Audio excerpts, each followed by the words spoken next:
কুত্তাটা বোবা দেখে বিষ করলেও কিছু কয়ে পারে না, মানুষ হইলো বুঝতো। কুত্তারও দিলাম আর কুত্তার লগে লগে আমিও দুইটা খাইলাম।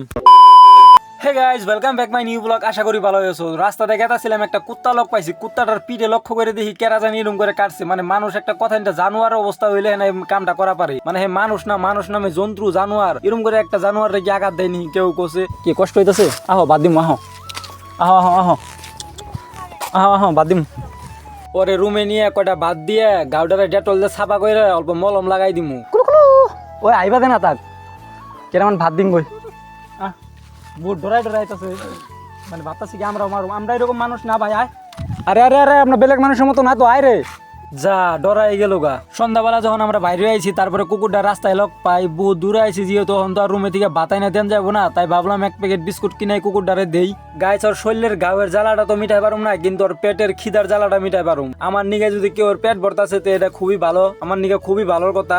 পরে দিতাছি আর আমিও খাইতাছি। গাইছ একটা কথা কই শুনো, যদি ওগো ভালোবাসতেই না জানো তাহলে ওগো মাইরও না আর ওগো ধৈরও না, কারণ ওরা বোবা বস্তু, না পারে কইতে না পারে সইতে। যদি কই আবার তো যে ওরে মারছে ভাইবাদে হয় একবার ওর হালটা কি হইতো। গাইস আর একবার গাবড়ার দিকে লক্ষ্য করো, একবার শৈলের নম্বা খারাপ হয়ে যাবো তোমার। দেখো গাইস কিরম করে কাটেনি কৌছে। তো কুকুরে বিস্কুট খাওয়াইয়া পরে আমরাও খাইতেছি পুকুরি, কারণ আমরা পুকুরি খাইবার লেগে আইছিলাম। আহেনা কুকুরটা লোক পাইছি, যেহেতু ওর রুমে নিয়ে যাবার লেগে চেষ্টা করছিলাম, এর লিগে যায় নাই, এর লিগে ওর রাস্তার মধ্যে লোক পাই বিস্কুট এক প্যাকেট খাওয়াইছি। গাইস কামটা কি ভুল করছি নি? যদি ভালো লাগে তাহলে একটা লাইক করো। Bye bye.